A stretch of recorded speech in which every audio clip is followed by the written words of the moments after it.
Good afternoon, everybody. My name is Marlon King. I'm Emergency Services Coordinator with the Office of Emergency Services. I've been with OES for about 9 months now. Prior to that, I was with a company called SAIC, and I traveled around the country basically conducting things like this, preparedness activities, trainings, exercises, and developing plans for jurisdictions across the United States. I've been working in Atlanta, Salt Lake City, Colorado, and various other places. Prior to that, I was a student worker with OES. So OES is where I got my start, and that's where I'm back to now. I'm glad to be doing it for the people that are close to home. So thank you for being here with us today. Today's presentation is just to kind of give a little bit of overview of who OES is, what we do, what our role is in a disaster, what we're looking to get to, and then how you guys can be involved. All right, at any time, if you have questions, please do stop me and ask. I have about 15 minutes. I want to respect everybody's time, but if you do have questions, please feel free to ask. All right, so at OES, basically, we are the county's coordinator for preparedness, response, and recovery to any emergencies or disasters. At OES, our goal is to develop and provide preparedness materials and training for the public. Back on the table I brought in just some preparedness materials. You've probably seen different things. We have a family disaster plan. We have an emergency evacuation checklist magnet. It's something that you can put on your refrigerator as a daily reminder of the things that you need to take with you and have prepared if you do have to evacuate your home. And we have just a variety of preparedness materials to help you prepare yourself, your loved ones, and those close to you for an emergency type of situation. Again, we develop the county's plans and response procedures to any emergency. We develop these plans in coordination with local fire agencies, other community groups, and basically these plans outline everybody's roles and responsibilities and what they're going to do in the event of an emergency.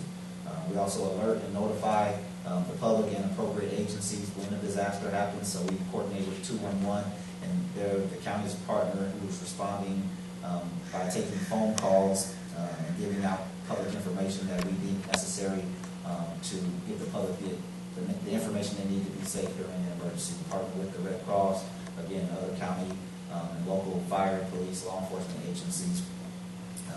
And then we do the coordination for all the agencies that respond. We're kind of like that middleman that's putting all the pieces together. You know, firemen, they go out there, lay the hoses, police put up the roadblocks and things like that. But they have to kind of know where they're doing it. We don't tell them how to do it. We just kind of coordinate all the pieces so that we make sure it flows together. And then again, we're ensuring resources are available for those agencies to conduct their emergency response operations. So an incident life cycle, basically, it begins here on, my leg's not working, but it kind of begins there with preparedness there on the top right side. Preparedness is every day. Preparedness is right now. What you're doing right now is part of being prepared. You're learning about what you can do, how you can be involved, how you can prepare yourself. Preparedness is not just a one-time thing. It's done constantly. It has to be consistent in order to remain prepared. And preparedness is things like we said, just getting the information, talking about the disasters, what you're going to do in an emergency, and things like that. Then moves into the response phase. Wildfire happens right now. Well, how are we going to respond? Fire agencies drill, and they know how they're going to respond to fires. Law enforcement, they know how they're going to respond to different types of incidents, earthquakes, etc. We at the county conduct various exercises for the different hazards and incidents that are possible or likely in our county. So that preparedness is the next phase in the incident life cycle. And then recovery. We want to get to recovery as quickly as possible.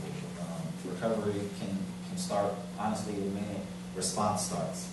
Recovery, you want to get people back to their normal lifestyle as quickly as possible. Nobody wants to be out of their home for 6 or 8 months if it was destroyed by a wildfire or something like that. So if we can get people in and start removing debris and building right away as it's safe, we can get those people back to their normal life as quickly as possible. And then mitigation. Mitigation is you taking those steps to, not you, the county and everybody, all the response partners, taking those steps to, for the next time that this thing may happen, how are we going to decrease the damage that's done? If it's an earthquake, we had an earthquake, say we had an earthquake, and the next time, okay, well, we know everybody's water heater in the county wasn't attached properly to their wall. Okay, well, maybe we're going to put in a code that says everybody needs to have their water heaters retrofitted and strapped to the walls, or maybe these buildings need to have some type of retrofitting standard. So those are mitigation activities that we undertake to ensure that the next time this disaster happens, it's not going to be as bad as the first.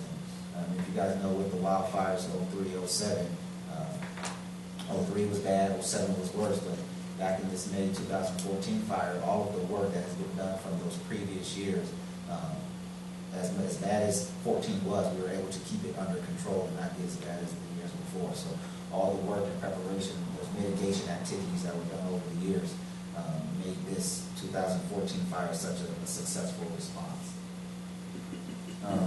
So preparedness is basically, like I said, we have many things that we can do to be prepared. Here I just listed some of the resources that you guys can visit on your own time and promote in order to get yourself familiarized with preparedness. ReadySanDiego.org is the County Office of Emergency Services website.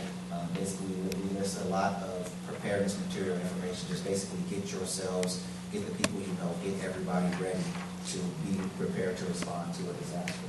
SD County Emergency, that is also a website, just sdcountyemergency.com. That is where we put all of our emergency information. So if it's a wildfire, we're constantly putting up fire perimeters, evacuation areas, and just any pertinent information on that website. And we also, if you have a smartphone, we also have an app that's available that sends you push notifications about any of that emergency information we're releasing as well. My Hazards, that second highlighted green website up there, is a state website that you can find out about the hazards that are particular or specific to your area. So if you go in and you type your address, I live at 1313 Fieldbrook Street, and I type that in, it'll tell me if I'm close to a fault line, if I'm in a flood, if I'm in a floodplain, what's my fire danger. It'll tell me all of that. They've mapped it out to tell you what your threat is in your area. And then another thing is just creating our family disaster plan. The little picture over there on the right is the family disaster plan that we created, and it basically is a step-by-step process to walk you and your family through getting prepared. Yes, ma'am. After the May wildfires, myself and several of my congregants and friends, we found that we got the quickest information off of your app. So thank you very much for having that.